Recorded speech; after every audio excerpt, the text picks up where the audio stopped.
Hey, yo, what's good? This is Charlie with Debate the Greats. I am Charlie B. James, like I said, and I am with the Bandit Boys. What's up, my guy? What's up, brother? What's happening? We got an exciting show. Also, we got Weaponized West in the building. Salute, my guy. What's good? Happy to be back. Sorry I missed a week, y'all. It's all good. We locked and loaded. We playing the three-man weave right now. Three-man weave. And we're gonna see who's gonna score first. So yeah, salute. How was your weekend? Weekend's good, man. I won't complain. A little bit rainy, but it is what it is. Just Indiana weather. What do you do? But I'm here, ready to get it popping. Awesome, awesome. And what about you, Weaponized? How was your weekend? Hey, I got the same thing as y'all, man. Lots of rain, and it started on a damper note with that Friday night crazy game that we're gonna talk about. So it's a weekend, but it ain't the best. Salute, salute, salute. Yeah, it's gonna be nice. It's gonna be nice. It's gonna be a really nice, really nice show today. But I will say this: as far as like my weekend was fantastic. I had an extravaganza. It was a pretty much an excursion. It was a really great time, jam packed, back to back. Exciting things going on here. So yeah, and we shot our commercial too, our little infomercial about what's going on. I don't know if y'all saw that yet, but stay tuned. We're gonna show y'all today. But we have the playoffs to talk about, and let's start with let's start with the playoffs first. And so the plot thickens. We down to four. That's the Cavs, the Knicks, San Antonio, and we have OKC. There's going to be a champion out of those four teams. So, like I said, my Knicks are looking extra sexy right now, extra spicy, extra saucy. Pause. Just like I predicted. Yeah, that was a heavy pause. But Damn. it's actually looking really good. So let's go to the first topic, and that's the Knicks and the Cavs. They're up 3-0. So let's talk to you first, Weaponize. What are your thoughts about the Knicks right now, up 3-0? Actually, it's the Knicks versus themselves. They actually not playing nobody. I don't know if y'all TVs are showing another team, but it's really practice out there. It's really practice out there. Look, after game one, when they lost a 22-point lead, and literally like 7 minutes, I think it was. I have never seen a coaching debauchery like that. The man didn't call a timeout. The man let James Harden stay on the island, getting cooked like he was hibachi. Like, I don't know what's going on in Cleveland. They got two choices: call Kyrie and LeBron, or quit. Ain't no in between. Wow, it's over with. Last night definitely sealed their fates.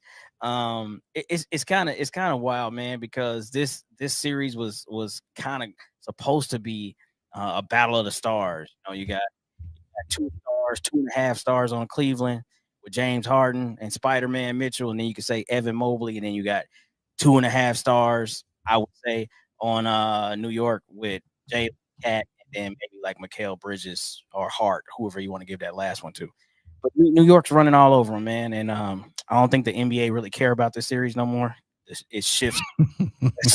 So yeah, I wish they could just play them all like back to back, like 4 days in a row, and just get it over with, man. It's nasty work, but it is what it is, man. So shout out to New York finally getting back, though they ain't got there yet. They're definitely going back, but them Indiana Pacers will be back next year. So enjoy it while it lasts, son. Yeah, that's what I was saying. So do you think it's all up? Do you think it's the Cavs losing this? And I'm just asking you this personally: the Cavs losing this, or do you think it's New York just being that much better? Oh man, you know, like the Cavs definitely lost game one, but since then, this is all New York. You can't take nothing away. They shooting out of their minds. Everybody on the team is playing out of their minds. I think that was their 9th or 10th game in a row they've won since they lost those games to Atlanta in the first round. Like, they cooking right now. And so, yeah, we're not going to put this on the Cavs. Like, you know how you could be like, oh, the Cavs are beating themselves. No, they did that in game one. After that, it wasn't even close. Get them out of here. After that, it was barbecue chicken. Yeah. That Shannon Sharp, he'd be like, when I like to come here, I like to get the oxtails. I got the greens. I got the yams. Yeah, that's what they see every time they bounce the balls out there, man. And then look at how it was yesterday, bro. I think it was more New York Knicks fans in the Cleveland than Cleveland had. Like, what y'all doing? Get them out of here, bro. It's disgusting. It was something. So what are your thoughts, Panda Boys? Well, first of all, I'm gonna give you your kudos because you definitely called this, but I think New York is playing like a veteran team that's been there, and they want it. They really want it. Brunson is playing out his mind, and everybody's following him. He's leading the charge, and Cleveland looks like Creston Middle School. Have a chance, and they down 3-0, and I think it's we got to get the brooms out. It's about to be a sweep, and like I said, New York is just looking like the veteran team they are. That hasn't been there. What 27? Was it 27 years since they've been to the NBA Finals, or 23? 27, 99. 27 years? Yeah. Wow. 99. So they really want it. And just to think, New York, if they go to the finals, that's huge. Yeah. I mean, that's huge. And just like Weaponized West said, their arena was mostly New York fans. And Cleveland fans with New York jerseys on. They done gave up too. It's like it's not looking good for Cleveland. But like he said, that Cleveland gave up after game 1 when Harden got the floor swept. He totally annihilated Harden, and he should retire after the season. But New York is looking good. You was right. That ain't often, but you was right. Here we go. And they really. Wait a minute. The Pacers ain't there. Boston ain't there. They feeling themselves. So I'm bringing the brooms out before it even starts. Yeah, feeling themselves. It's kind of like Michael Jackson on stage back in the day. You can't get more feeling. I'm just saying, like they're definitely feeling themselves. And then number 2, let's go all the way back because I want to go back to game 2 because we were not here when game 2 was here. So the Knicks went on a 17-7 run. In game 2, ended the game with 109-93. Like I said, the Knicks led by 26 points, and they had 5 threes from Josh Hart. So you know what the Knicks did? They showed Hart. You get Josh Hart and the Hart. Forget, don't worry about it. Heart of the city. Do the screaming thing. You know what I'm saying? Wait a minute. That's terrible. Who are you? Anyway, so yeah, it was a great game. Donovan Mitchell, of course, scored 26 points, but it was not enough. The Knicks, as you can see, look at this picture right here. This is how they're looking right now. Terrified. They are looking terrified of the Knicks, and of course, game 3. When they went 3-0, 121-108. And of course, Brunson was just going absolutely bananas. Like he was going crazy on him. So like, I don't think it was because of the Cavs. I think there's nothing the Cavs can do. This team is just deep, pause, with the bench, and they believe. Like I said, their nemesis is gone, just like you pointed out. The Pacers is gone. Boston is gone. They have a clear path directly to the finals.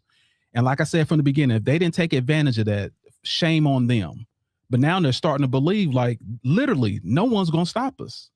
No one's going to stop us. And like, I'm loving what the Knicks are doing. Only thing the Knicks can do right now, because I mean, regardless, they're going to face a juggernaut in the next round. They better hope that the next series, the Western Conference, goes at least 6 games, because they got some bad boys to deal with, whether it's the Spurs or it's OKC. And how the OKC is playing right now, with they cheating, is how they playing right now. That's why I hope the Spurs come back tonight. But anyway, let's go. And I want to show this picture too. Can I caveat something real quick? Hold on for just 1 second. I got to show this. Okay. The Knicks.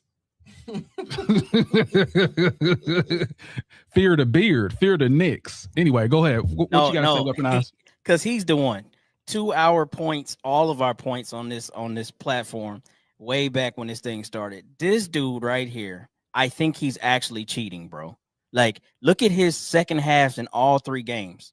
They're terrible. Like 3 and 5 points, 3 and 5 turnovers, one field goal made, like his plus minus is terrible. Like, I've never seen nothing like this. And then Kenny Atkinson still keeps playing through him. I've never seen nothing like this. Like, this is absolutely like, I'm like, are they cheating for, like, are they literally there? Because I'm like, he shouldn't even be in the game. Like, this is one of them times you should be like, hey, you James Harden, I get that, but you sitting down, dog, because you're cheating. Are you calling rig on this? Are you calling rig? Not like that, but I'm saying, like, it feels that way, because I'm like, even after that game 1 when he didn't call a timeout and let them score 15 straight points. After the game, he said James Harden has been one of our best defenders since he's got here. James Harden has never been nobody's best defender. Nobody, ever. So I know he's cheating. Like, Kenny A is cheating. But anyway, I just want to put that in. Yeah, fear the beard. But here's the thing about this. Like, I am not disappointed because he is who we thought he was. Like, every year he does the same thing. It's a disappearing act. Facts. Like, it's a disappearing act every single year in the playoffs. So he hasn't proven anything. So why would you think something different? It's like that ex-girlfriend. You know she want to wear something skimpy outside, and you're going to get mad every time she puts something on. You know she want to wear some skimpy stuff. She want to show her body off. Let her do it. That's who she is. This is who James Harden is. He does not show up. So there's no need to get upset about it. A city girl comparison is insane. Actually, that's what it's absolute consistency. It's consistency. That's who she is. Let her do it or let her go. Either way, she's gonna do it. City girl, James Harden. Okay. City girl, James Harden. Wait a minute. Who are you? Who are you? Anyway, let's go to the next topic.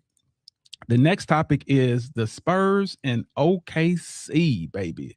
The Spurs and OKC. Of course, they're playing tonight at 8 p.m. on NBC. But this series has been a little crazy. This series. So I'm gonna start with you first, Weaponized. What are your thoughts?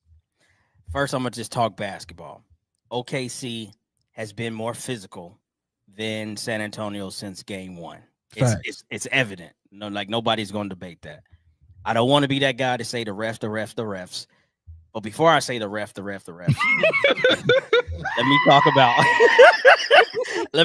let me just say this. The man, he's only 22, 23 years old. Talking about Wemby, I think he's 22. He has to understand that the only way I'm going to lose is if I contribute to my loss, meaning staying out there shooting threes, like how a Band Boy says all the time, and not allowing himself, honestly, to be beat up. Like, that's part of it, dog. You 7'4", you the biggest dude in the NBA. You got to go down there and camp, put your right hand up, and dare them not to foul you. That's the only play I'm calling for the first half of this game tonight. You go sit in the paint, put your right hand up. We're going to find that thing, and we're going to dare them not to foul you, because we know they're holding you. Yeah, everything falls. Big Jeez. I'm sorry, go ahead. You're going to find that thing. You're going to find that thing. Anyway, I'm sorry, go ahead. Anyway, I'm just saying, man, he's got to assert himself. Pause again. See, what am I doing today? Look. What I'm trying to say is, Wemby got to stop being a punk. Stop being a punk. Go play basketball and make them have to actually make the refs do their job, is what I'm saying. Because right now they're making it too easy, bro. You shooting threes, you're not gonna get nothing. But we see them hold them and doing all that. Now to the refs, they are absolutely horrible. Like, the NBA has to do something. Until somebody gets hurt, I feel like they're not going to do something, because all of this, you allow a man to shoot a basketball in such an unnatural motion where now he falls in front of a person or falls into a person and all of that. And we're looking at this like, y'all trying to draw fouls, but honestly, it's like, what about the other players out there? You got SGA stepping on somebody's ankle and pushing him off at the same time. What is that guy supposed to do? You know what I'm saying? So it's just like, until somebody gets hurt, which honestly, I feel like it's time for somebody to get hurt. Like, put Mason Plumlee in and just let him, hey, man, at this point of your career, you're here for one reason, dog. get maybe a rebound and take somebody out. Like it might be time to call that play, man. I'm just playing for real, but maybe not. But I'm just saying, man, it's terrible to watch, and the NBA for whatever reason has no problem with it. They have no problem with what they're giving us, and so for that, man, shame on them, bro. Like it's bad. We want to see good basketball, not a bunch of dudes out here contorting themselves like they in the Ringling Brothers circus. I'm sick of it, tired of it, dog. But, yeah, I'm with you 100%. And what I'm saying is, like, it's no problem regarding hurting the other team other than OKC. You can't hurt them. Facts. But what Hardenstein has done, what they've been trying to do is hurt Wemby. Facts. Like they've been trying to hurt. They've been playing physical with him. That's why. And I kind of don't blame Wemby because he's only 3 years in, bro. He's only 3 years in the league. So him getting into the paint and could risk getting hurt. Like he's at the free throw line and they're stepping on his foot so he couldn't move. Like, what are we doing, bro? And y'all allowing this to happen. This is the NBA. But then on the other end, you can't even blow on SGA. Balls. Jesus. And we're gonna talk pause. God dang it. You can't do what to that, man? Shots fired. Shots fired. Yeah, dang it. Yeah, but anyway, you can't even put a finger on SGA. You can't do anything to him. He'll be in the ninth row. And we're gonna do some numbers on that too, because I ran some numbers just to show you how bad this series has been, how bad he is. He's freaking horrible. But anyway, I'm gonna go ahead and let you go, Bandit Boys. What are your thoughts? Well, I was a Wemby fanatic, no longer. I've been misled. He's not who I thought he was. This man is getting pushed out of the paint by Caruso. Come on, Wemby, hit the gym, man. Come on, man. Stop shooting 3-pointers. Shaquille O'Neal. Man, can we get another Shaq one day? This dude is diabolical. He's playing like Dirk Nowitzki, shooting 3. Why are you not in the paint?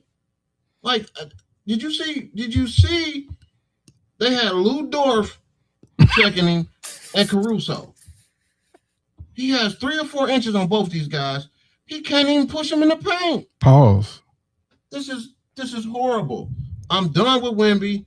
I'm taking back my best player in the league now is SGA. Oh man. Here we go. I'm flopping. Cut it out. I can't do this no more, man. I don't care if he's 3 years in. Hit the weight room, please. You flippity flopping. Like, come on, man. It's horrible, man. You're fish out of water. To be getting pushed out of the paint by Caruso. My goodness, man. I'm at a loss for words, but OKC has finally figured out the Spurs. I hate to say it, but it's not looking good for the Spurs. And I'm back on the band. I'm back on OKC now. Say what you want, Facebook. I'm back with OKC. So get your comments ready. But yeah, Wemby, he's no longer my alien. And that's all I got to say about that. No more ET. And matter of fact, OKC's taking it serious. Well, that's a whole lot of commentating going on right there. So yeah, Wemby, like I said, it's only his 3rd year in the league. Like, what was LeBron doing his 3rd year? What was Jordan doing their 3rd year? Like, you really got to think about that. Like, he's never going to be this inexperienced. He's never going to be this bad ever in his life. Like, he's going to do nothing but get better. Someone had to literally tell him, like, dude, stop being scared and go into the paint. Like, everyone had their little weaknesses. Jordan would not pass the freaking ball. That's just what it was. Like, I'm talking about at that age. Like, so you got to give him a little grace. But what he's accomplished so far, like, I'm a huge Wemby fan, and we're gonna talk about that too. But I'm a huge Wemby fan. But what are your thoughts, Weaponize? About what part? About what Wemby need to do better? About Wemby right now, and as far as his stage and where he is in his progression. So I honestly think that he's probably much further than we even given him credit for, based on just what type of person he is. Like, he went and spent the summer, with monks and stuff, trying to like get his piece right and doing stuff like that. And then you could see before the game started, he spent a whole hour and a half before the game, like having all of his trainers like simulating, how they're guarding and pulling on them, tugging on them, pause, all that other stuff. So like you can see that he's already like advanced in his mental thought. He's already worked out with Kevin Garnett, already worked out with people like Hakeem. Like he's already in the lab trying to get better.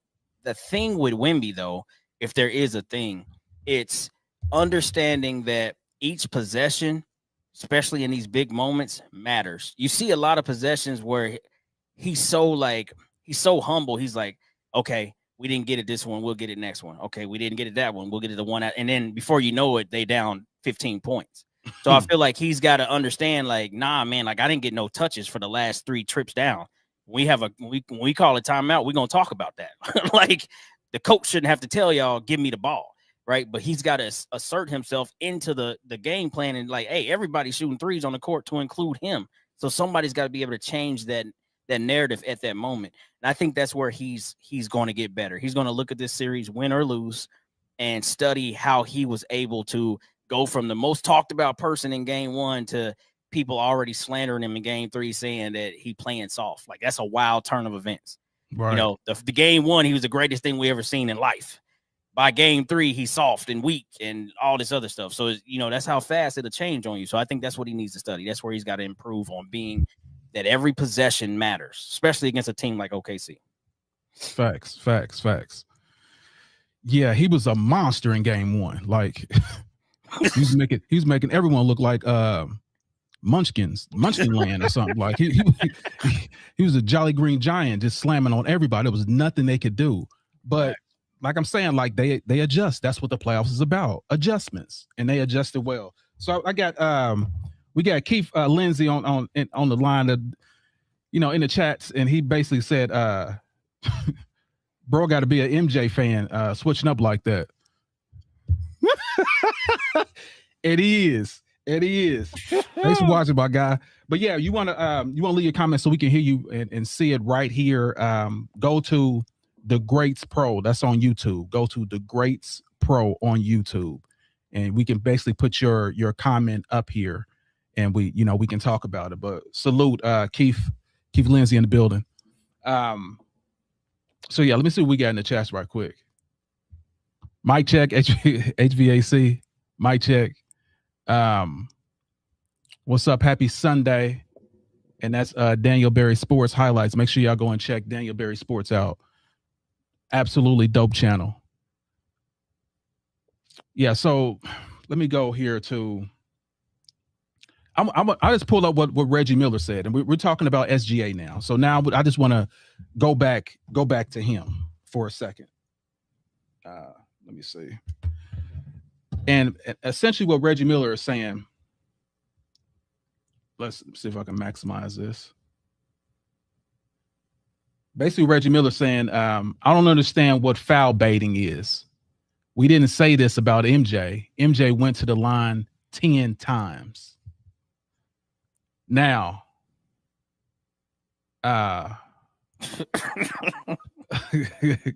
this is one of the times where I'm actually with MJ. This is a time that I'm actually with MJ. MJ went to the hole to score. That was his purpose. SGA, this knucklehead, is not doing that. He's trying to get a foul. He's trying to trick the refs. It's a totally different mindset. So I wouldn't even put SGA even in a category of Michael Jordan. Like I said, Michael Jordan is not my GOAT, but he's my number 2.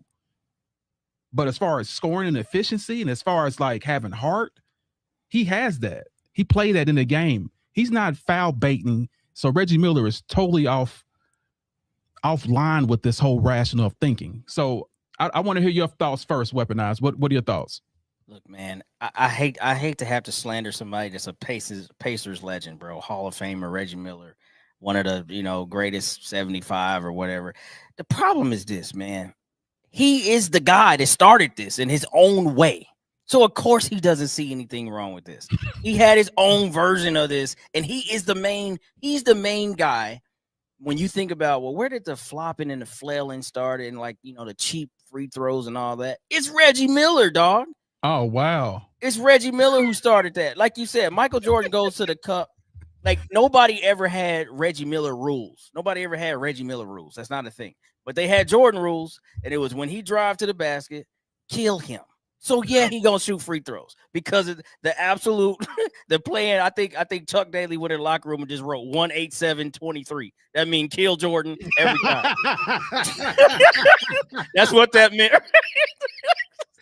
Oh, wow. Like straight up. That's what it meant. So yeah, he gonna go and shoot 10 free throws or more per game. That's easy, Reggie.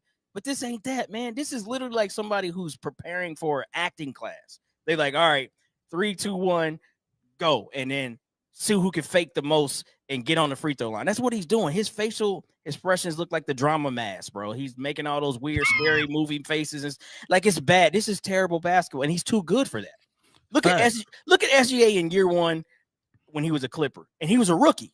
He was a killer, a dog. Right. He wasn't doing none of this flopping. He wasn't scoring 30 because they didn't use him like that, but he was a dog. So where did this come from? Don't sit here and act like this dude suddenly this is who he is. No, it's not. He turned into this weirdo, man, and it's bad for basketball. And if they don't change the rules next year, I don't know, bro. It's nasty to watch. And Reggie Miller should be ashamed of himself for even comparing the two. Nasty. Yeah, it's definitely nasty work. What are your thoughts, Banner Boys? I don't like the comments he had to put Jordan in it, but I just feel like SGA just doing what he does, man. I don't see what y'all see. I just see a man playing basketball, and he can't be stopped. Taking it to the hole, and it can't be stopped. So, and what Reggie Miller said, I don't agree. I mean, I don't know, man. I'm not a huge Miller fan. Anyway. I don't think you should have even brought him up, but it just don't put MJ in none of that. MJ, like you said, MJ was going to the basket to do what he do, and SGA is doing the same thing. So I'm tired of y'all. I'm tired of y'all disrespecting SGA. Let's just say that. I'm tired of it, man. The man's playing basketball, doing what he's supposed to do, winning. He's a defending champion. So just respect him, man. Until you can stop him, you gotta respect him. Why are you running? Shout out to SGA. Why are you running? Why are you? You know, dang on what SGA is a. Come on, man, stop it, bro. All right, so here's what we can do to even show this. Like, so I want to let me see if it's even here. Yeah, here it is. Spurs OKC. This is falls in the playoffs. I just and shout out to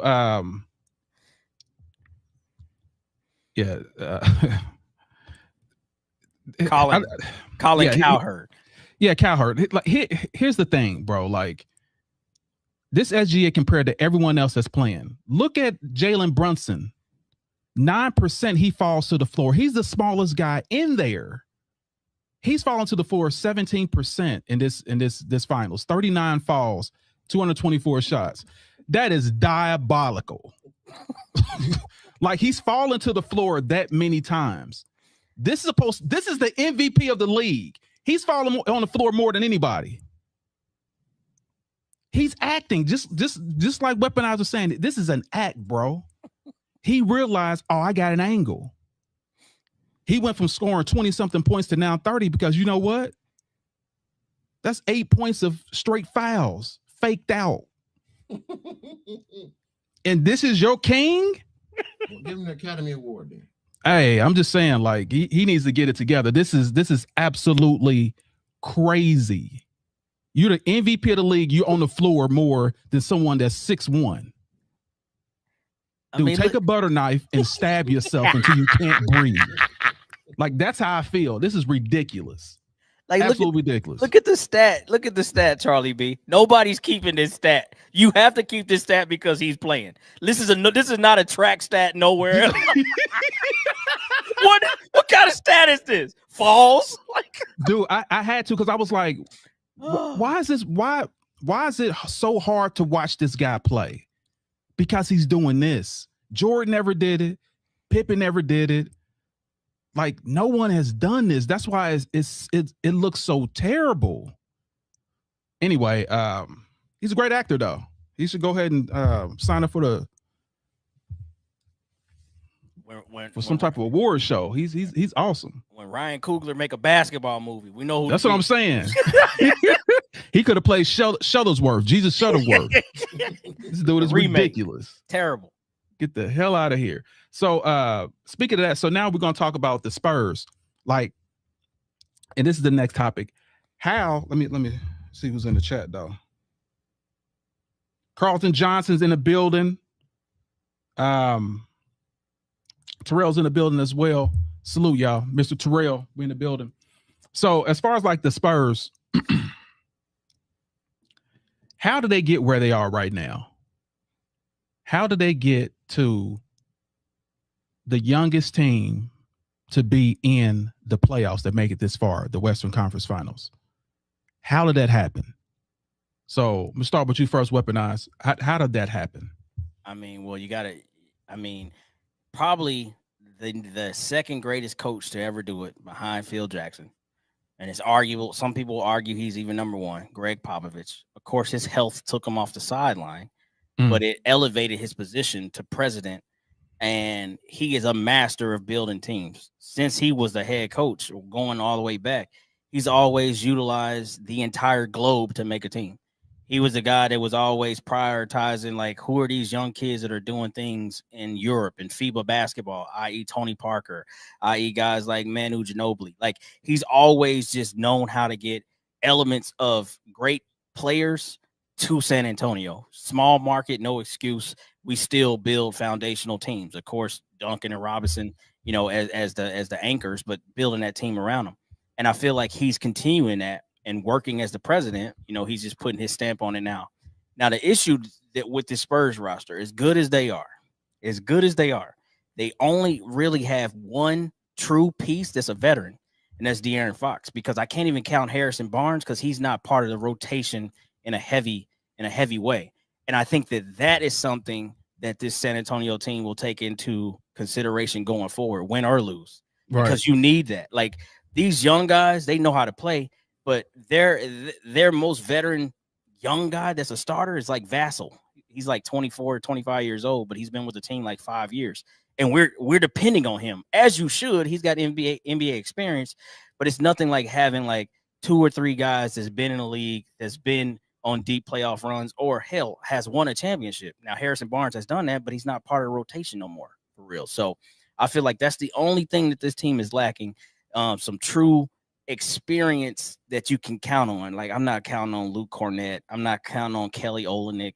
I'm not counting on Mason Plumlee. These dudes don't play. You know what I mean? Like, they don't get enough burn. But you need somebody that's going to be in that rotation, that 7, 8, 9 rotation that has been far in the playoffs, won a championship, and is still vital to the success of the current team. And I can't give that just to Fox, because Fox has been to the playoffs, but he ain't really won nothing in the playoffs. And Harrison Barnes, like I said, he's not part of the rotation no more. So that's the only thing with that. But this is all Pop putting together a masterpiece, and they're going to be good for years. They're going to be good for years. Yeah, that's dope. That's dope. And I also I wanted to point this out too. Another reason why I think they lost and what they were, let's say game 2, game 3, like Fox wasn't there, bro. Like in game 2, Fox wasn't there. So guess what happened? Castle had to worry about it. And, Castle was, turnover monster. That's what I'm saying. So he had 9 turnovers, and then he had 10 turnovers. So that's why you need that veteran. And that's why I'm not so hard on the Spurs, because I know, like, this team in 2 years, if they keep it together, oh my God, they're gonna run through the playoffs. And like I said, but I'm gonna let you go first, and then I'm gonna go. So what do you think the reasons are for the Spurs being the youngest team and up in the Western Conference Finals? Like you said, it stems from Pop, the coach. He went from coaching to behind the scenes. Now he's masterminding the team. He knows who to put with who. He knows what great players are and what they need to be successful. He's always put the Spurs in a place to be able to compete every year. So I mean, he's like I said, he's a hell of a coach, and now he's a hell of a, what is he, the GM now? No, he's a president. Vice president. Vice president. Or I think he's the president. I think he's president of basketball. They couldn't have picked a better man. Like, he knows the Spurs inside out. He's been with them forever. And I'm glad they did keep him around to do that. And I think the resume is what kept him around. You know what I mean? If he's not the coach, why not put him behind the scenes? And look what he's done. He's back in contention. So that's all praise to Pop. Shout out to Pops, man. But yeah, I think that's the reason, and the only reason is Popovich. Yeah, I will say Popovich is a major reason, and I think their game plan was a really great reason too, because I do have Pop as the second best coach in modern day history behind Phil Jackson. Like, the Spurs amassed like a stockpile of draft picks when they let go like some of these veteran players like DeMar DeRozan, Jacob, Dejounte Murray. And what they did was, like I said, stockpile a lot of picks. So they have their top picks. They had 3 within 3 years in a row. Top 5 picks: Harper, 2025, Castle, 2024, Wemby, 2023. All from the draft. And that is the sexiest thing ever. Like, they let go all their veterans to say, you know what, we're going all in to build on Wemby. And I've never seen a team amass this many picks, this many great picks, and pick the right players that mesh with each other. I've never seen this before. So kudos to their front office. If it is Pop, hey, he popping them. I will say this, PG. Shots fired! Shots fired! He popping them. Anyway, I'm sorry. Go ahead. No, I will say this. I think it rivals Sam Presti with that first OKC build when you got, KD, Russell, and then Harden, Young, back to back to back. I feel like that was pretty insane. You know what I mean? Yeah. Now, they didn't win a championship, but they made it to a championship. And of course, they started doing different things. But early on, that was a crazy build too. You know what I mean? So, and if the NBA didn't cheat them last year, because who got first last year. First last year was Dallas, and Dallas only got first because they traded their best asset. But they could have had Cooper Flag. Imagine Cooper Flag. Yeah, we all imagine Cooper Flag in San Antonio with Wemby. Boy, oh, dude, it would have been disgusting. Because they had to take Dylan Harper too. But imagine Harper's that. Nice too. Harper's nice too, though. Don't get me wrong. No, he is. But Stephon Castle, Flag, and Wemby, hey man, that would have like shut the whole league down. Did y'all see that dunk that Castle did on Hardenstein? Hey, right there, he should have fouled himself out. He already had 13 fouls anyway, but that should have been the technical that sat him on the bench. Yeah, that was as a flagrant disgusting. 3. Nasty. Yeah, nasty work. But yeah, so what we're gonna do is, let me see who's in the chat. What we're gonna do is go to our. We're gonna start doing. We're doing something new now. We're gonna do the beauty of the week. So we got a lot of fellas here, married or not. You still appreciate beauty. If you don't, take a butter knife, stab yourself. But this Jet magazine from the 80s. What we doing? So here we go. We're gonna start with right now the beauty of the week. Let's get it popping.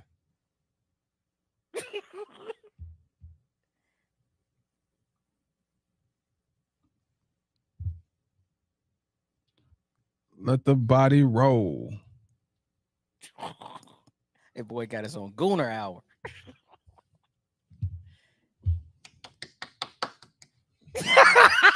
Listen, if that ain't sexy, I don't know what is. But we had to we doing this whole beauty of the week at least once a week. Oh man. Yes, I do apologize for anyone that doesn't like women.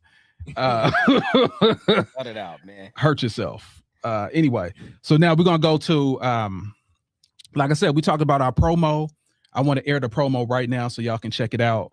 But we got some new things. We have an inner circle, and I want everyone to be a part of that. That's here. Like I said, you're gonna get discounts on merchandise. This is the Bake the Great shirt right here. This is what you'll get. This is what you'll get when you join the Bake the Greats, our inner circle, for free. It's only, like I said, $10, but let me let the promo speak more about it than me. So to all those people out there that love us, that like our content, down at the bottom, you'll see subscribe to The Greats Pro on YouTube. This is where we can see your comments for now. And also, we got merch in the building. Y'all, I don't know if y'all see that. We got merch, baby. Debate the Greats. This is what you will get. This is what you will get once you join and subscribe with us. That's our paid inner circle. You'll get one for free, discounts on all type of other stuff. You'll even get a chance to even come here live with us. So yeah, make sure y'all tap in. Man, it's only $10. You spend that on some hot dogs. So you can be a part of Debate the Greats inner circle with just that cost. And like I said, you get a free t-shirt. Debate the Greats, baby. We're in Debate the Greats, baby. We're in the building. So salute. Like I said, right here at the bottom is where you go. Subscribe to The Greats Pro on YouTube. Subscribe to The Greats Pro on YouTube. Go ahead and select you want to be a part of. I think it's $12.99 now. But you inbox me, you'll be able to get it for $9.99. Holla. And then I get you guys a free t-shirt and we can go from there. But the first step is go to The Greats Pro on YouTube and subscribe. Come and knock on our door. We've been waiting for you. Looking. Three's company. All right. So just in case anybody forgot, let's put the beauty of the week back up. Anybody just passing by didn't see it. Oh, shoot. Is there any more room for me in those jeans? When it's scrumptious, how I like it. Tell me, no, any more room for me? Anyway, so yeah, now we're gonna talk about. Call you warm wine. Not genuine, warm wine. I'm pretty sure everybody shared that one out. I'm pretty sure they shared that one out. Anyway, so the next topic we're going to talk about is what is better? What is better, 4-6 or 6-0? So what we do is whenever we're about to debate, we have to do something that we always do. So here we go. Ladies and gentlemen, let's get ready to rumble.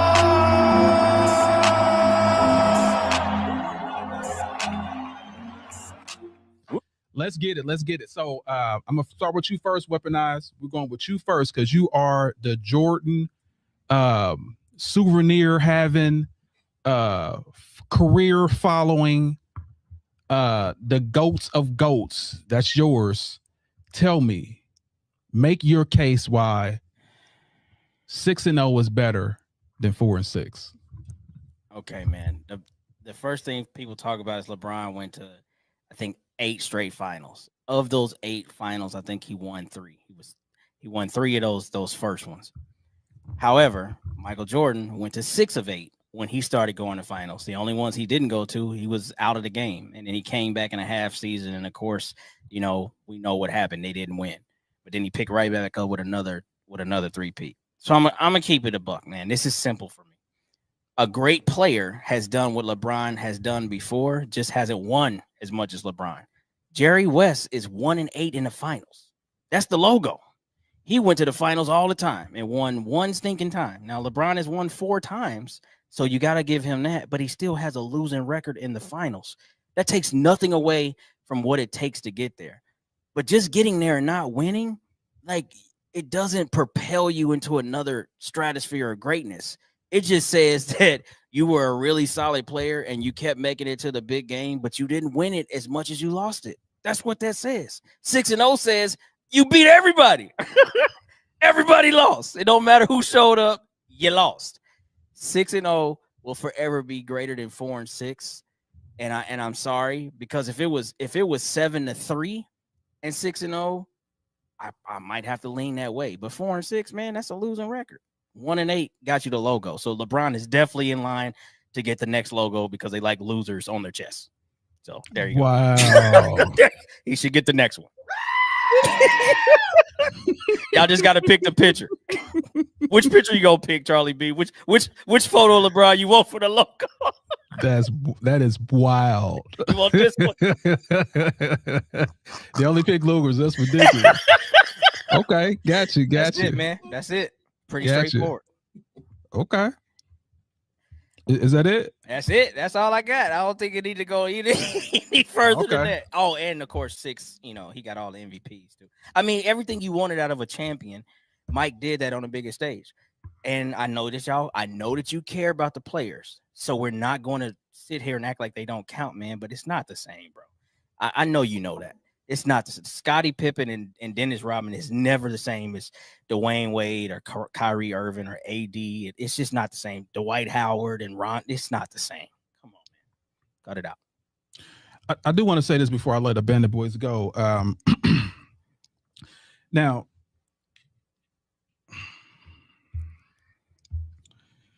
let me see. Before I let you go, I just want to say one thing. Jordan fans, you don't need male enhancements. You don't need to take all that. Only thing you gotta do is play this. Sometimes I dream that he is me. Come on, baby, let's get it. Let's get it. Soon as that song. All right, anyway, so great job. The great points. What are your thoughts, Bandit Boys? Okay, so LeBron came in the league, what, 2007? No, 2003. 2003. Okay. Yep. And he was how old? He was 18. 18. He was 18. He's 41 now, right? Yep.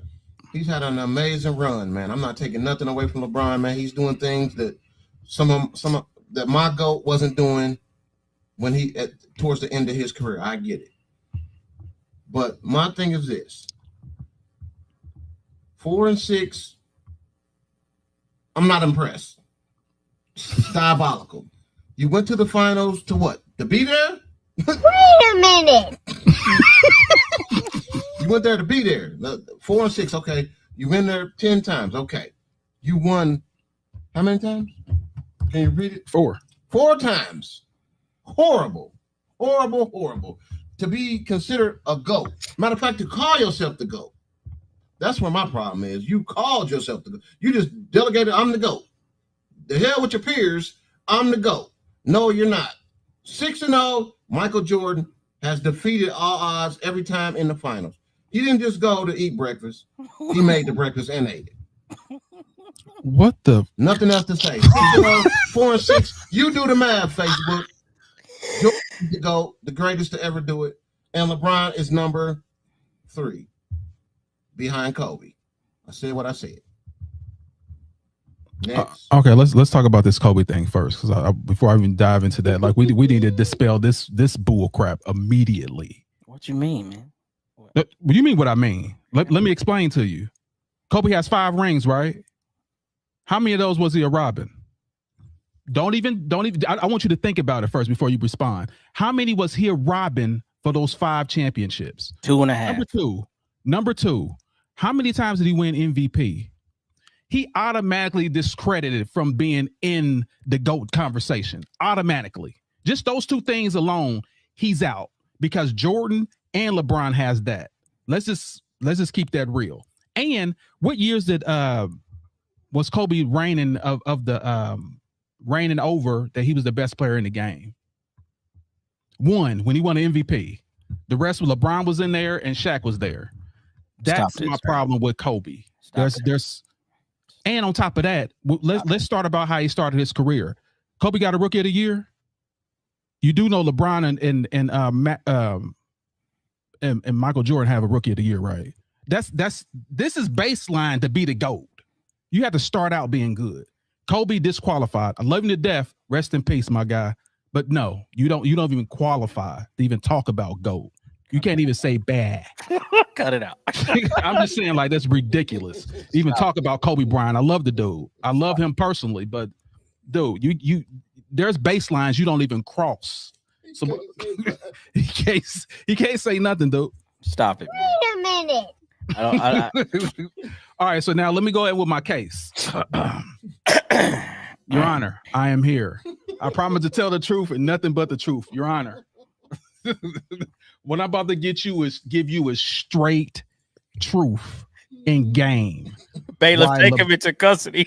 Listen, why 4 and 6 is better than 6 and 0. I'm going to show you right now with numbers. Here we go. I'm talking about 4 and 6. I ain't even talking about the better player. I'm just saying 4 and 6. Hey man, we don't get no graphics. Why you get graphics? You be cheating. Only thing I'm trying to tell you is this is what you do when you host the show. So let's go directly to NBA Finals games. First of all, I want to show you who's the better player in the finals. And I just want to put this up here, this graph, so y'all can take a look at it. There'll be no misunderstandings or anything.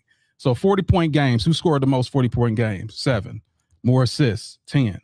Rebounds, 23. 60% from the field goals. Who did more in the finals? 5. LeBron. Steals.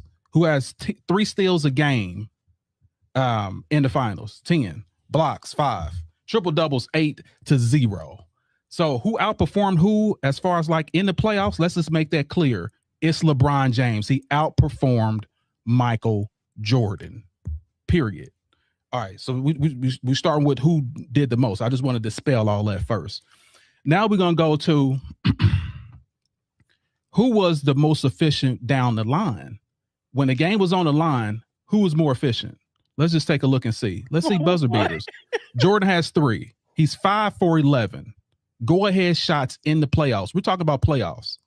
Buzzer beaters for LeBron, he has 5. He's 6 for 13, 46%. I'm gonna do my math, so I think 46% is better than 45. So that's just, we're just talking about that there. So now we're gonna go to competition. This is why LeBron James, this is why 4 and 6 is better. You can literally see right here Michael Jordan's competition, who was all American, who was all defense. Will you please look at who's all NBA, all defense right here? He played more. He played better competition. So, and I'm gonna end with this last one right here. Now, if we can see all the stars here, here's who Jordan faced. Here's who LeBron faced in his playoff run. The reason I will say 4 and 6 is better than 6 and 0 is really simple. If I had a chance to play the greatest teams that ever played this game, I would rather go out fighting than retire and go somewhere and hide my tail, because the only competition he had was Houston. And every time Houston was in the finals, Jordan decided to retire. That was his only competition in the 90s. That was his only competition. LeBron played straight through. He played more all-stars, the tougher teams, the tougher dynasties. He went out and fought. I don't care if I'm in a fight and I'm going to fight. I'm going against the greatest competitors that ever played this game. I'm going to go out swinging. I don't care if I lose or win. I'm going to go out swinging. I'm not going to quit. That's why he has a 4 and 6 record. I played against the best ever. The best teams that was ever assembled. I played against them. And I played dynasties. You know what a dynasty is? Let me explain what a dynasty is. A dynasty is a team that wins 3 or more championships. LeBron faced a team with 3 or more championships. 7 out of 10 times he was in the finals. How many did Jordan face that won three championships? Don't give me this crap that, oh, he stopped them from winning. No, he didn't. The competition was inferior. He was the only super team in the 90s. So what great team did he go against in the finals? There was none. I look great beating preschoolers. You put me on the floor against a preschooler right now, I will dominate. And me saying I'm the greatest player ever because I dominated preschoolers doesn't mean I'm the GOAT. You gotta even if you say you're a Jordan fan, you gotta notch him down for his competition. You have to. That 6 and 0 ain't pretty when you facing nobody. So he's not facing nobody. No great teams, not the players. He faced really great players, but the teams. I'm just showing you with the stats right here. Like 4 all-stars, 4 all-stars, 4 all-stars, 4 all-stars. This is where you're being disingenuous. Okay, I wasn't finished. So you okay. I didn't impede on yours. I let you talk. I didn't encumber. I didn't do any of that. I let you have your space. I need a buzzer to operate. I need my space to operate. Wait a minute. I need a buzzer. Okay, go ahead. Are you? Okay, I need my space to operate. So what I'm saying is this: it's very, very simple. The reason why 4-6 is better because I play the best ever. I mean the best teams ever I played. And I lost some and I won some. But I went out there and fought. I didn't run and hide. I didn't retire 5 times. I wasn't in gambling debt. I wasn't smoking cigars, chasing fast women. I stepped up to the challenge. And that's why 4-6 is better than 6-0. Now you have the floor. Go ahead. Get on weaponized. This is the problem that I have because you want to land on who Mike actually played once he got to the finals. I get it. That is the last series. But you never really want to talk about his battles with Detroit early on to get there, his battles with the Knicks to get there. We never want to discuss that. Who in the hell did the Miami Heat play besides the Indiana Pacers twice in the Eastern Conference Finals for LeBron to keep making these finals? And then when he went back to Cleveland, oh my God, are we going to talk about the Toronto Raptors as a threat? These are the teams that he's beaten to get to the finals. Who did LeBron James? The Washington Wizards? My guy. The team that he beat?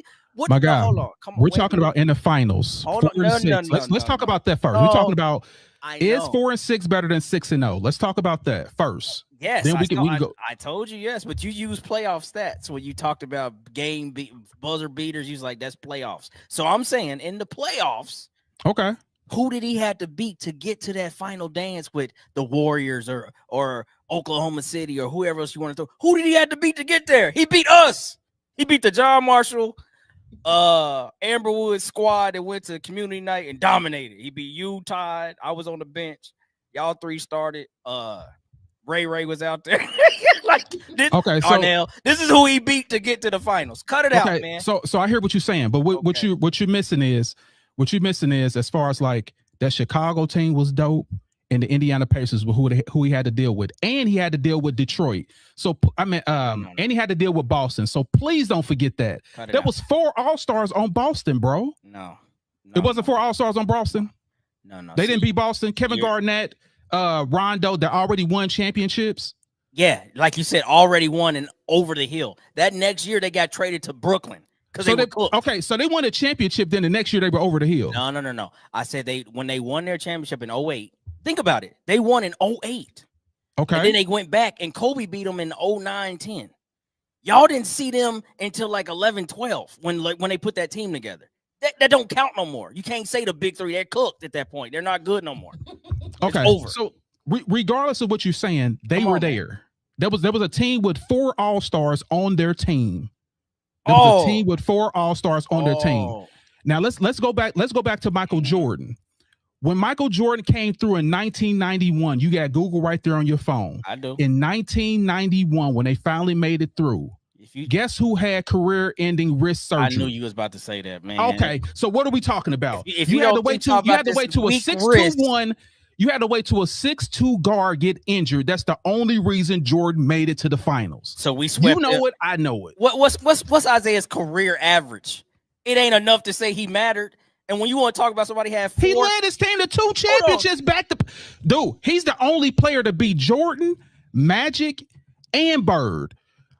Michael Jordan can't even say that. He never beat Bird. That was a complete team effort. But you're right. I'm gonna give Isaiah his credit. Okay, don't do that. Like, but I'm glad that you unappreciated. Remember, I was telling you unappreciated. I'm glad that you said your 4 All-Stars because we talked about this before. Nobody wants to talk about LeBron put a team together with Melo, D. Howard, himself, Russell Westbrook, Rondo. Oh, they was old. Nah. Because you just said Boston still counts. So this is what I'm talking about. This is the team that he put together in LA. So LeBron's whole makeshift, like he's greater than everybody and he's always had to do more, is absolutely malarkey. It's complete malarkey. He don't win none of that stuff. None of that stuff if D-Wade don't play. He wins nothing if D-Wade don't play. Nothing. 0. So the way that you talk about LeBron and how who's 4-6, then why are you sitting here promising the world you're gonna win 7 championships when you get down there? Dude, come on. You know that was a joke. You promised the world. Oh, that was a joke? Was a joke. You know that was 6, 8, 9, 10. Dude, all of them was up there laughing on the stage. I need to bring the video in to show you? They were laughing because they know, dude, come on, man. Like, Cut it out. He's trying to embellish on what he was trying to do. Like, we're here to do greatness. That's what he was. That's what he was saying. And they accomplished their goals. If it wasn't for Wade getting injured, they probably would have won more. But here's the whole thing, and I have to keep saying this because you're LeBron James. I have to keep saying this because I don't think you get this. The greatest teams ever assembled, my guy played. Jordan can't say that. Man, stop. And let's stop right now. Let's be on even ground. Stop that. Okay. That Kevin Durant team isn't the greatest team that was ever assembled. The Boston Celtics that beat Jordan as a rookie is arguably one of the greatest teams ever. And I don't care how you look at it all. They ain't talk athletic. About those stiff, unathletic. Bro, stop. Come on. See what man. I'm saying? See what I'm saying? Look it up, though. You got Google. You got to look it up. They are arguably one of the best teams ever put together. You can't look at something like, oh, that's a black and white TV, and then I got HD. That's what you're doing right now. That's disingenuous.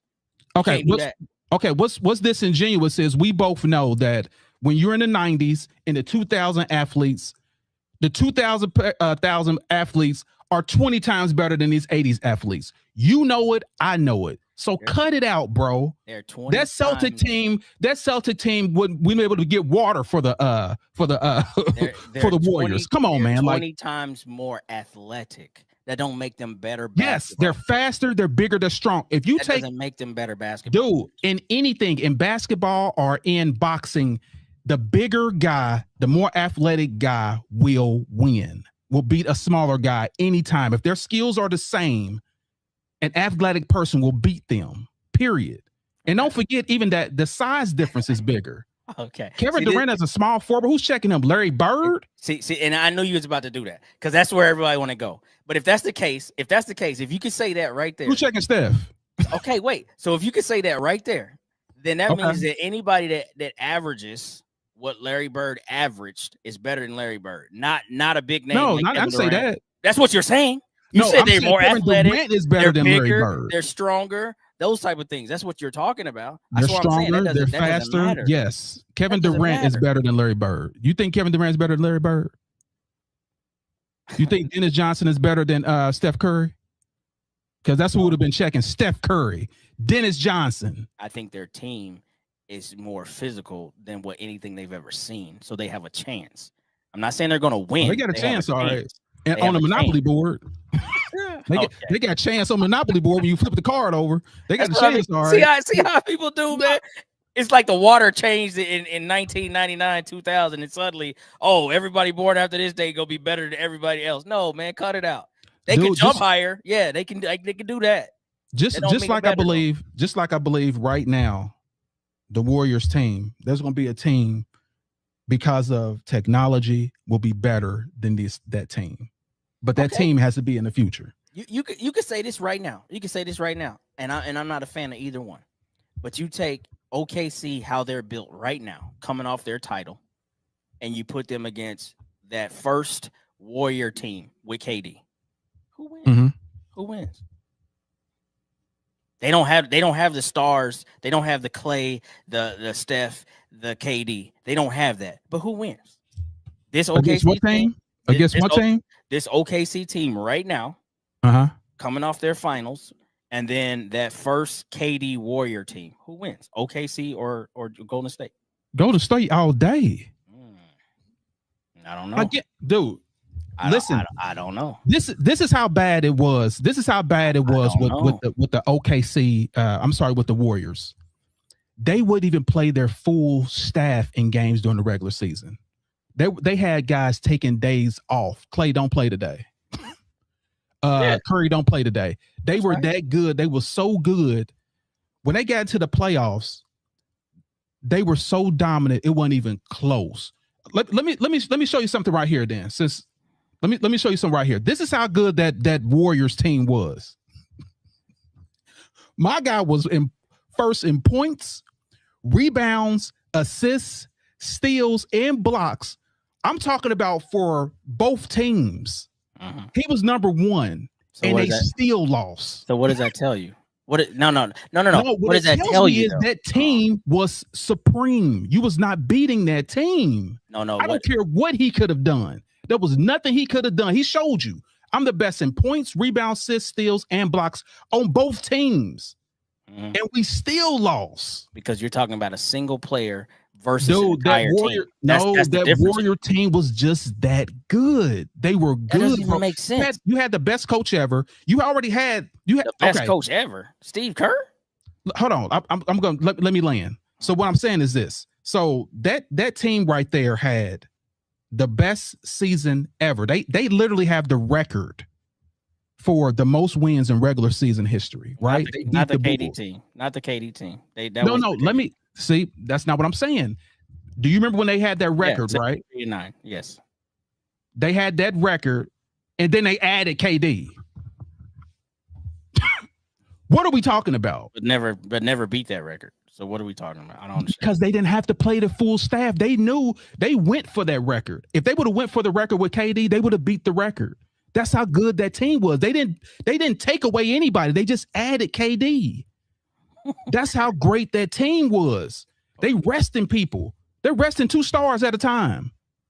Dude, like, I hear what you're saying, and I know what you want to do with that, but that's it's not what I want to do. These are facts. Like, if I'm making this up, like, you can say that, but I'm not making it up.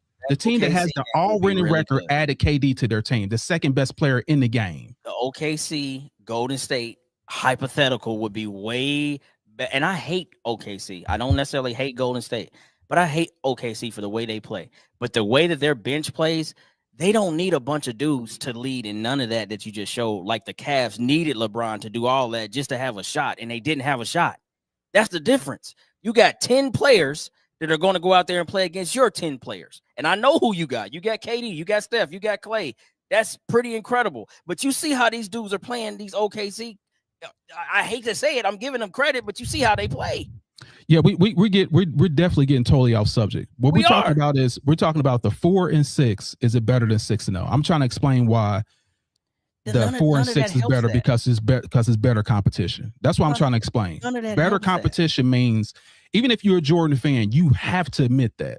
You have to admit who Jordan played was boo-boo. You don't go to the finals with a loser mentality.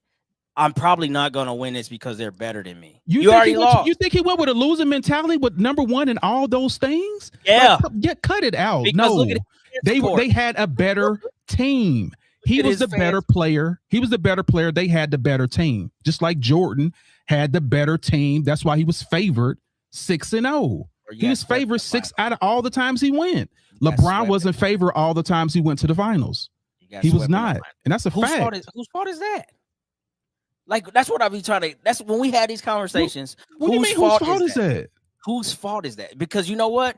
He had plenty of opportunity to go to the West, and he didn't do that until he went to the Lakers. So what I'm saying is, we would have really got all of this figured out a long time ago. Because you wanted to stay in a watered down East and keep going and keep going, and when you lose, it's because they're better than me. Well, then, bro, is it because he had a contract?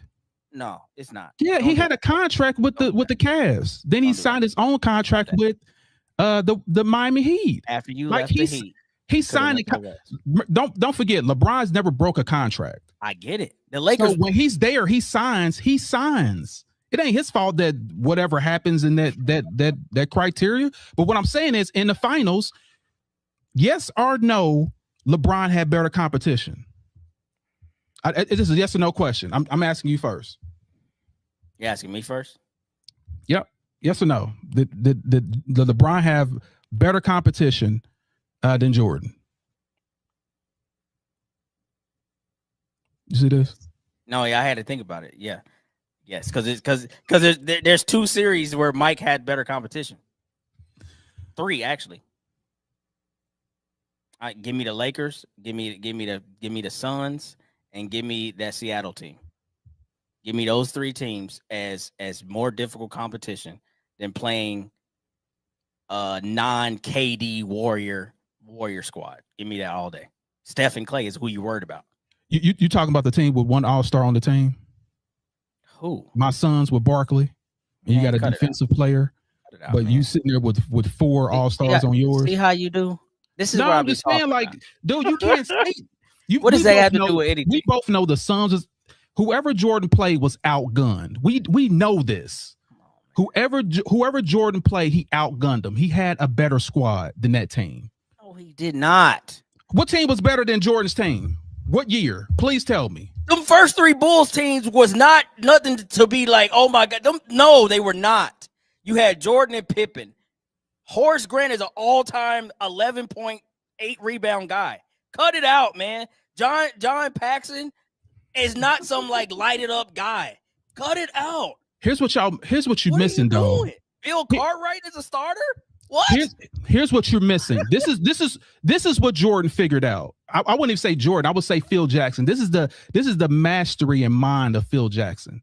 He said, I know Jordan is a dominant scorer. I know that.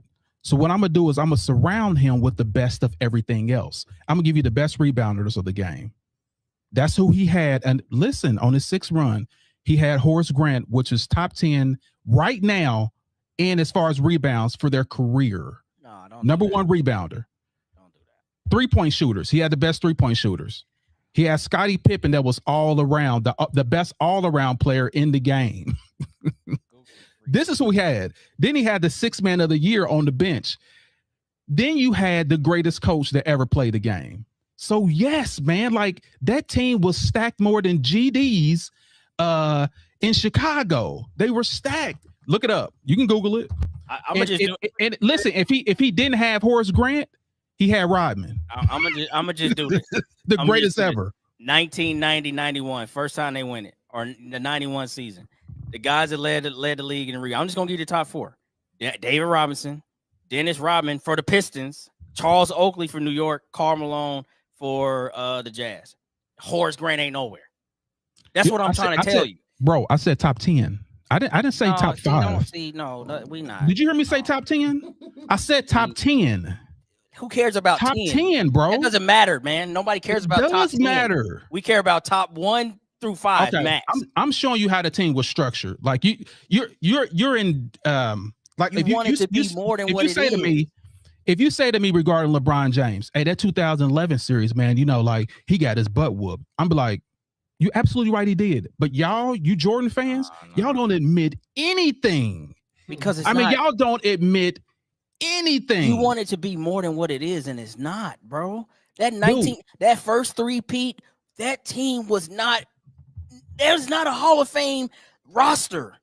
You have Jordan and Pippen and literal role guys, not dudes that did anything exceptionally. You could talk about what Paxson shot well from the three. He didn't shoot a lot of them. He didn't shoot Steph Curry number threes. He didn't shoot that many. He, as far as percentage wise, he was the best in the game. He was top 5 in the game. And you want to know why? Hold on, let me explain. Like you talking, I let you talk, bro. Let me talk. So what I'm saying is, he's the best in it. What Phil Jackson's genius was, he found out who's the best in the game and surrounding around Jordan. That's how he did it. The best 3-point percentage. Jordan's going to get double teamed. He don't have to shoot a lot of them. Only you got to do is be wide open when I throw it to you. That's all you got to do. That's it. And a rebound. When I shoot, guess this. Like, remember I said top 10 a rebound. And when I shoot, just get the ball and give it back to me. Okay, man. What the fuck? Vernon Maxwell, Danny Ainge, best defender 6'9", and I'm gonna check the best defender. I'm 6'9".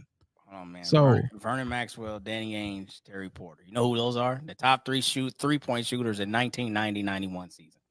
I don't know what we're doing anymore. Like that's what I'm saying. I'm sorry. You said the top 3. The top 3. Which means do me a favor. Do me a favor. Scoot down to 1998 since you're looking up numbers. Look up 1998. Steve Kerr. 1996 when Jordan. Look and see who the top 3-point percentage shooters were. Since we're gonna look up the numbers and you think I'm not. That's when they was trying to build it and make it. But like I said, Jordan got lucky because we both know Magic Johnson is no offensive threat. This is 1991. We both know Magic is no offensive threat. But you know who was? James Worthy, and that's who went down in the playoffs, and that's why they end up winning. So Jordan got lucky. Look, man, I know you want this team to be more than what it is. I'm only giving you facts, bro. Only I can do is give you facts. Let me see what we got here in the chat. I can only give you facts, bro. Them are not facts. Suns were better than the Bulls in 1993. Y'all gotta be smoking. You're smoking heroin. So there was only one person that was on that team. And listen, not only that, I am a Barkley fan. This is the reason why I started hating Jordan, because he beat the Suns. The Suns were outgunned, period. No, because they were outgunned, bro. That's why what was the series? 4-2? They won 4-2? It's because Michael Jordan averaged 43 points a game. But Adrian, I got you in here. Keep back and forth, Jordan. We'll change their mind. Yeah, I'm not trying to change anybody's mind. I'm only spitting facts, bro. Only thing I can give you is facts. Don't make facts though, Charlie. What is it? Facts that they have more. They have. I'm sorry. The 1996 had more All-Stars than Barkley did. That they won outgunned. That you got who you got Westphal as the coach going against Phil Jackson. You got Barkley going against Jordan. That's a wash. Who else is going to beat Pippen? Who else is on that Suns team was going to stop Pippen? They had Dumas. Do you mean the crackhead that went to a rehab for being a crackhead? Yeah, but what they got to do with get out of here, basketball? Bro.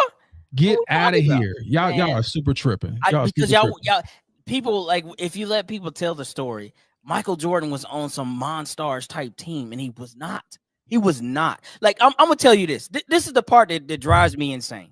Who's the best rebounder in today's game? If you just had to think off the top of your head right now, who's the best rebounder in the NBA? I don't even know. That's what I'm saying. But you know why? Because not that it doesn't matter, but it's probably because that person is attached to the same person that's scoring a lot too. What I'm trying to tell you is somebody that rebounds the ball is not a superstar. Dennis Rodman rebounding the ball is not a superstar. You're missing the whole thing. It's not about being a superstar, bro. That's what y'all be talking about. No, it's not a super team, bro. In the 90s, if I already got somebody that scores, that's the best scorer in the game, why in the hell would I want to put more scorers around him? What I would do is get someone that's the best three-point shooter. What I would do is get somebody the best rebounder. What I would get is someone that's the best defender. That's what I would do with a player that can score the way Jordan could. And that was smart. That was efficient. That's why I looked that way. We can't do that, man. That's why I looked that way. But anyway, as far as like the winner, I'm gonna go ahead and crown LeBron as the winner of this. Oh, and we're gonna have Jordan go ahead and bow down to the king. You know what I'm saying? So as far as 4 or 6 is always better than someone that's playing terrible competition. Dictatorship, bro. But here's the thing though, like, since Jordan was like, this is your goal, he's so great. When did he ever do anything like this? When? What is that? Listen, man. Just give me one season when he did anything like that. Because LeBron did it twice. I'm so tired of this. Because what he was going against. That's why I'm talking about competition. We're rewarding someone that does this. When you talk about because he has the greatest competition. You guys was playing Smurfs and Smurfettes and two things though. He-Man and LeBron probably is the better all-around player because he's going to touch, but that doesn't make him better than Mike at all. Because it's not just about scoring. It's about scoring, winning, and dominating. You can dominate and show me that right there and still lose. It doesn't add up. Because of the competition. No. You're saying exactly what I'm saying. So it's because of competition. So I can dominate preschoolers. I can do that. I can dominate preschoolers all day. Me at 48 years old, I get on basketball court right now. You put me on the floor with a preschooler, I will make myself look like Jordan. If that's your answer for an NBA player who's crowned himself as the GOAT, that's a sorry argument. Oh, he is the GOAT. That's a sorry argument. He crowned himself the GOAT, just like Muhammad Ali called himself the GOAT. I was guarding, like in high school, people like me was guarding LeBron.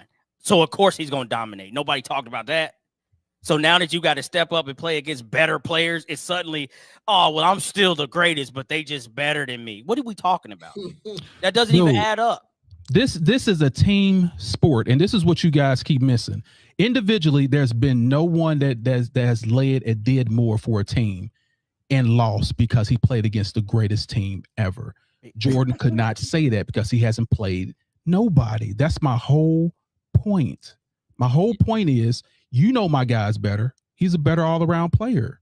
That You know doesn't what make you him said. better. But that doesn't make him better than the Dude, guy. Like if you touch your guy is better to you because he played nobody. no, That's bro, why he's better to you. look, who is honestly asked to lead their team in every category? Who else could? No, see, you're about to make you're about to make my point. You're about to make my point. You said no. You said ask. He asked. He did this because there's no one else could do it but him. No, on his team. That's the difference. That's definitely not because this has happened before. Big O, he did this. Oscar Robertson was the first one to do this. So what I'm trying to tell you is just by having those numbers right there, that's amazing. But no, it's not amazing. You are a key reason in how this team is built for why that is what you have to do. This is what you asked for. And when it doesn't work out, then you want to go back to this and say, well, who did he have? This is what you asked for. You asked to go out there and beat everybody because you want to be the GOAT. Put a better team around you because you had opportunity to do that. We heard Magic Johnson tell a story in LA how he had an opportunity to do that, but he wanted Russell Westbrook. That's just an example of why he's in a situation like this. You get no pass, bro. You get 0 pass for that. Good job. You lost. Then you blame Russ. Then you it's lost. Russ's fault. You lost. How about get a team where you can focus on maybe 2 of those and not 5 of those? And then maybe you have a better opportunity. That's his fault. Okay. So you don't think out of player empowerment, him deciding to do whatever he wanted to do, that's what he wanted to do? Yes. No, it's not. It's what he had to do. When you go back to it's because of the competition. It all comes right back down to the competition. It always does.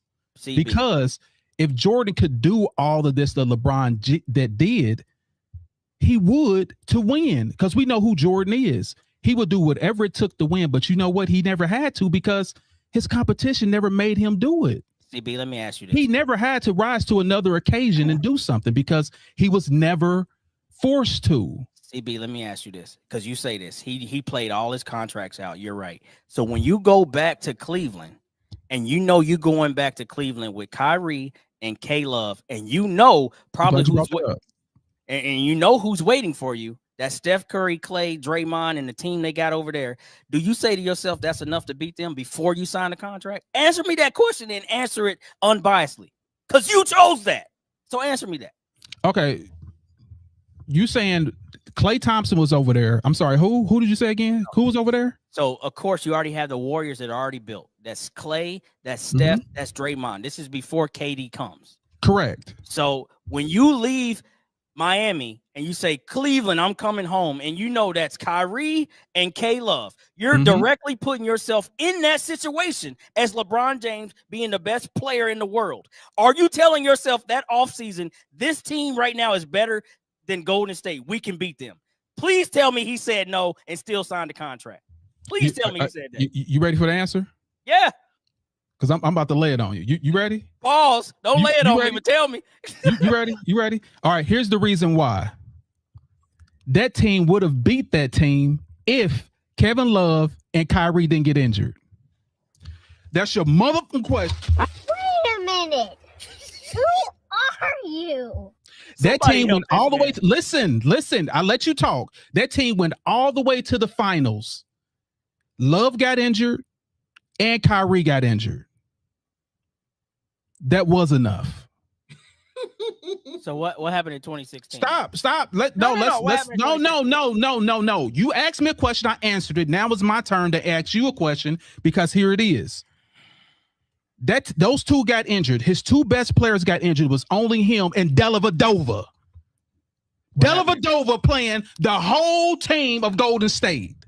So my question to you is, what could he have done if those 2 players got injured? If your 2 best players got injured, just like this year, his 2 best players got injured, what are you supposed to do? Run and retire?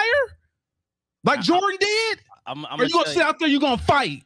Because that's what my guy did. He fought. I'm going to tell you why that's he lost, because he was outgunned every time. That is the difference between a GOAT and someone that just sits there and just, I'm in a lead. I'm just going to do whatever I do because I got the best team. I'm gonna tell you. That's the difference. I go out there and fight. That's why I'd rather lose fighting than be some type of punk that go out there and run. Anytime. I'm gonna tell you. I will always bet on that. I'm gonna tell you why that's cap. Because in 2016, you come back with the same healthy team. Why they down 3-1, and then the series doesn't change until Draymond Green, who I hate, the best defensive player in the league now at the time, and the glue guy, the best glue guy, 6-man, all that other stuff. He misses a game from halfway on, and then he's suspended a game, and suddenly it's 3-3 with Game 7 on the line. So what's different in that scenario? Did they win? Did he come back 3-1? No. You're not. What's different? That's what you in said that about Jordan. Did he win? What's different in that scenario? Did he come back 3-1? You just talked about hurt players and why it mattered, and then I just gave you a reason when a hurt player changed the series. Why is that different? Dude, Draymond Green did that to himself. He didn't say, "Hey, hit me in the balls, please." Draymond Green did that to himself because you can't control yourself. Just like LeBron said, he said, "We got them, bro." Why were y'all down 3-1 then? 3-1. We got them. Why would you be down 3-1 and say only team to come back 3-1 and won it? Only thing I'm saying is it would have been the same conclusion if Kyrie and Love was healthy the year prior. They would have been down 3-1. It was enough. It was enough to win. So LeBron knew exactly what he was doing. Then these niggas added KD. So then what are you supposed to do about that? But you still got three. You still got 3 All-Stars and 3 All-Stars. That's what you got. You got KD, Clay, and Steph. You got Kyrie, Love, and LeBron. And when it's an even series, guess who wins? When it's an even series, guess who wins? LeBron every time. I don't know where you got that from. They lost. Okay, well, I'll let you know. They lost. when it's an even series and my guys is healthy, I'm gonna win. I'm gonna win every time. But anyway, let's get to the best player because we're gonna wrap it up because we're already an hour 30 in. So this is what we gonna do every time. You see this? We're not gonna do this every time, but we once a month we will be doing this. Trust me. We will be talking about this. So comparing LeBron James to Wemby's first 3 seasons, and I did even better. I had the best player. And this is LeBron and KD. So these are the areas that who was better in, but all around, like I said, Wemby putting up really, really great numbers. So what are your thoughts about his first 3 years? Of course, he has more, it's not shown on here, but as far as like efficiency, he's more efficient. He's scoring less points than LeBron, but he's beating him in rebounds and blocks. So what are your thoughts about his first 3 years? So who's better? I'll give him a little credit, but I'm still hesitant on being all in with Wemby because I just feel like he could be doing better now. I don't care if it's just 3 years in. It's basketball. He's a center. You know what to do when you're a center, but he wants to be a guard. So, I mean, this is what you get. So, I mean, I'll get it his first 3 seasons. It still remains to be seen. I'm not all in on Wemby yet. I'm just not. And that's all I got to say about that. Okay, Weaponize, what are your thoughts? It's just tough because of the position swing is so different. But I feel like this is almost a push for me because at that time, LeBron I think he was averaging like 31 or something like that. But LeBron was what Jordan was at that point in his career. Straight to the basket. Nobody's going to stop me from getting there. I'm not a great shooter at this point in my career, but I score enough because I hate to say it, though he was shooting like 50% or whatever. He was like a volume guy during his time. He dunked a lot. He went to the cup and dunked a lot. So his volume didn't come from him shooting shots that he really couldn't shoot, but he was going one-on-one a lot. So when I look at him and I look at Wemby, it's hard to say because LeBron's a better passer and a better scorer at this point, but Wemby is a better rebounder and a defensive game changer at this point. Like, I mean, he's DPOY at 23, right? So I'm saying, like, to me, that's like a push because they both are in 2 categories. You know what I mean? I think Wemby has the ability to score a little bit easier than LeBron, of course, just by off his size, and he can shoot a little bit better from the three. But this is a push for me because the comparison is just tough. It's a true center is 7'4" versus, you know what I mean, a natural small forward or point forward or what you want to say. That's just a hard thing. But it'll be judged on where they are because year 3, is that when he went to the finals or no? Or is that year 4? Year 4. Year 4. Okay, so I mean, if we're going to throw that in there, I mean, they both touched the conference finals though, right? At this point, didn't LeBron make the conference finals and he lost? Yep. Okay, all right. So yeah, so we got that comparison at least. So I just think it's this is hard. Like if you're doing Shaq versus Wemby or Shaq versus, or I mean Wemby versus Yao or something like that. But I just think it's hard to compare to LeBron. My thoughts on that. So I'm gonna give it a push. I'll give it a push. Well, my thoughts is a little different. Usually it is. So they're both phenoms. And, you know, as far as like their sports, they were both aliens. Like there's never been a player like LeBron ever. I don't think there's ever been a player like Wemby.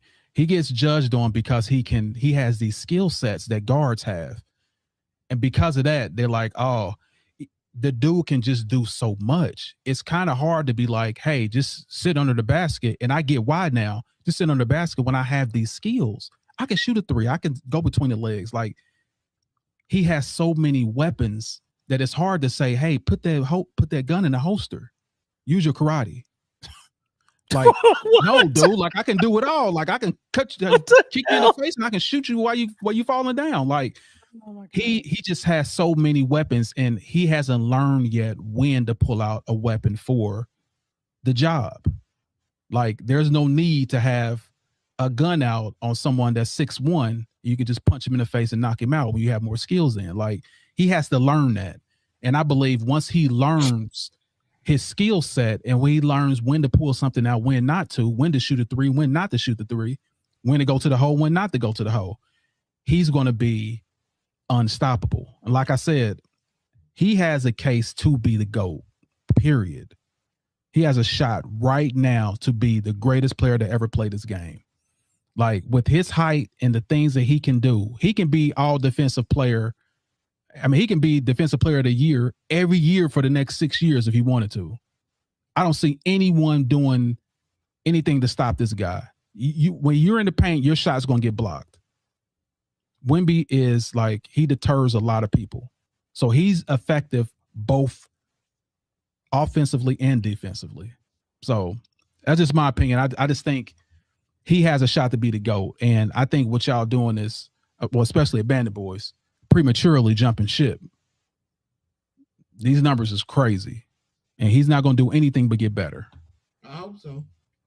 Yeah. I mean, you're right. He's going to get, but I think what we don't give him the truth and the matters for is like his body. And I'm not even talking about him getting hurt. Like he doesn't have the athleticism like LeBron has. Like he'll never be what Giannis is. Where Giannis is literally like an athletic freak where he could be fast, he could slow it down. Like he's always going to move in that gangly manner. So when people be like, he should just be able to do this and do that, like, yeah, he can do some of that because of his length. But like if he moved like Giannis, they would have to shut the NBA down. They literally shut it down. They'd be like, this shit is over. Excuse my language. They'd be like, we about to go ahead and start a ping pong tournament because there's no point in playing basketball. If he finds a way to look like Giannis and move like Giannis in the next 2 to 3 years, then he's truly an alien. Because that's what's wrong with him now. Like he can't. When people talk about Caruso, well, Caruso is faster than him laterally. He can't get by him. You know what I mean? Like he. That's what I'm saying. And so like that's something that I don't know if that'll ever change with his just the way he's made. But if it does, oh my God. Like with that when he get done. Might as well play paper football for the championship because it ain't gonna be worth playing basketball. Facts. Like I don't see anything, but let me do a special shout out to who's in the building right now. Make sure you guys come to and I do want to say this. So let me pull this up here right quick. I'm gonna give you a shot. So Caesar Grant, what's up? You're in the building. Salute. Also Kathy Fisk in the building. Salute. See y'all. Make sure y'all go to, like I said, subscribe to the Greats Pro right here at the bottom. The Greats Pro on YouTube. So what are your thoughts? I'm pretty sure Giannis wouldn't have a problem posting up Caruso. and I ain't talking about getting, I'm talking about posting him up. Caruso was literally pushing him out with one arm, and he couldn't get past him. That's diabolical. Hit the weights, Wemby. I'm not gonna say it again. Lateral movement. I'm hitting with lateral movement. I'm hitting with lateral movement. That's what that lateral movement is something. He's probably not as strong, but everywhere he turns, he's there, and he's right there at his legs. Run him over. Okay, I'm done. Anyway, so we're gonna end today. We're gonna get the final thoughts, and let me start with you first, Weaponize. And we talked about a lot. First off, the Cavs are a middle school squad. Shout out to Knicks. They're going back to the finals. Let's just get that over with tomorrow and move on forward. OKC Spurs about to kick off here in probably like an hour and a half. We'll see if there's adjustments being made. What I do know is the NBA has a very mysterious way of sprinkling their sauce into these games. Scott Foster is the referee. Need I say more? Extended 2-2. The extender. The extender. 2-2. And there's a Google leak that already shows game 5, 2-2. So yeah, it's weird stuff. The script is out. So yeah, hopefully it's a better game. Hopefully San Antonio asserts themselves tonight and don't get pushed around. Then what was the next topic after that, CB? Next topic is beauty of the week. Boy, you ain't gonna get me in trouble. Gooner. Look, anytime. Yep. All the grown-ups hit a body roll. Shit. Oh my God! Like I said, to all those. Never whine over there. Yeah. So now we're talking about Jordan. Well, 4-6 was better. 4-6 better than 6-0. I mean, I think this is straightforward for me. We had a great debate, and I appreciate that. And it's not even about 6 being it's the fact that when you get there, they fear you. They know they can't beat you. LeBron shows up, and they be like, that's not a problem. Take the trash. Shots fired. He leads in every stat. That's cool. W for us. Next slide. What we got next, CB? All right. So the last one was as far as like the best player. We're talking about Wemby against So LeBron, like I said, 3. yeah, I'm gonna stick with it. To me, it's a push, just because you're saying that the NBA had not seen versions of human beings like that at that time. We've seen tall players, we've seen big and strong players, but just they're freakishly athletic. And when you talk about LeBron, and then some guy that's 7'5" who can do everything and move a certain way, though I think that moving a certain way it still has to improve. If he becomes Giannis in the way that he's able to move, like I just said in the last segment, then he will be absolutely impossible. And the NBA might have to move the goals to 12 feet or something because it's going to be unfair. But until then, he's got a lot to figure out because, to y'all point, Caruso, Lou Dort, anybody that's 6'6" and below should not have any kind of effect on what you can do offensively. And suddenly they do. So I feel like that's a problem. So it's a push. Who's better at that point for me? Great show, though, boys. Great show. All right. What are your thoughts, Bandit Boys? Cavs and the Knicks. Cavs have no chance. It's over. They're going to get swept. Get the brooms out. Shout out to New York and Brunson. OKC versus the Spurs. OKC has figured out the alien. It's over. The facade is over. They getting them out. They taking the series. OKC, let's go SGA. I'm rooting for you. Jersey to come soon. Cut it out. Reggie Miller's comments. Oh. Just let him play ball, man. Let's just let SG play ball, and he's on tap to win a back-to-back championship, which hasn't been done in forever. What we got? 4-6, 6-0. 4-6 and 6-0. It speaks for itself. 6-0 is better than 4-6. And if you say different, you a goofy. Next, best player. We like you said, 2 phenoms, but I gotta go with LeBron on that one. Easy, no problem. Wemby, go to the gym. You work out. That's it. No, we gotta go. What is it? The baddie. What was it? Oh, you're talking about beauty of the week? Yeah, we didn't hit the beauty of the week. Don't shorten me. Gooner season. Just want to see y'all body roll. All the grown-ups hit a body roll. All the grown-ups. Good anytime, any more room for me. All right now. All right. Salute. Anyway, great show, everybody. Great show. Great show. So is that you? Oh. Yeah.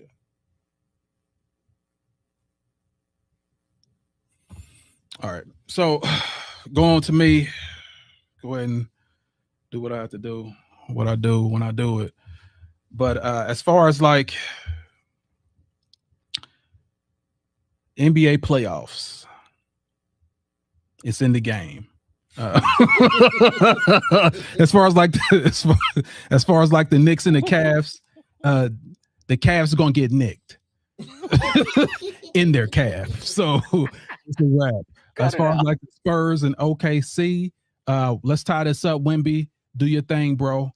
As far as like what Reggie Miller said about SGA, it's completely different because SGA is a foul merchant. He's going for a foul. He's trying to get fouled. Jordan was not trying to get fouled. He was trying to win and dominate the game. So that's the difference between the two. As far as like how the Spurs team was built, I forgot to tell you about that. My bad. It was through the draft, and of course, Pop was a huge component to that. And as far as like what's better, 4 and 6, I mean, the proof's in the pudding. We already know when you have better competition, you go against better competition, there is going to be a chance of you losing. Have you ever played NBA 2K on difficult mode? You could lose because the computer cheat like a mud. So that's one of the things. If I played it on easy, my probability of winning is greater. That's what 6-0 is. Your probability is greater if you're going against inferior competition that could be even scared of you. And they don't have enough to fight you. And you have the best coach. And you have the best rebounds. The boys 3-point shooters. You have the best all-around player. You have the best bench player. You have the best bench. You have the best player going against the Utah Jazz. That's all I got to say about that. So as far as like the winner between Wemby and LeBron James, I will definitely say at this stage, Wemby. Wemby is doing a lot more defensively, down and back the floor, all that. Like I said, he could be the GOAT, the alien GOAT. So yeah, as far as like is there any more room in those jeans? I just want to know if there's any more rooms in those jeans. We're gonna keep this beauty of the week going because obviously I'm feeling sexy. So I don't know about nobody else in here, but I'm feeling pretty good. Pretty good in the hood. So anyway, put everybody back on here. And just want to say this. Great podcast. It's always great to get heated. I love this. I love the intensity. I love the fire of it. And I know our people that's watching love it too. So I'm gonna leave y'all what I always leave y'all with. That's win today, no matter what obstacle come your way. Set goals and achieve it. And for the haters that want to hate on you, make sure you give them something to hate on. And remember, always keep God first. And we are out. See you.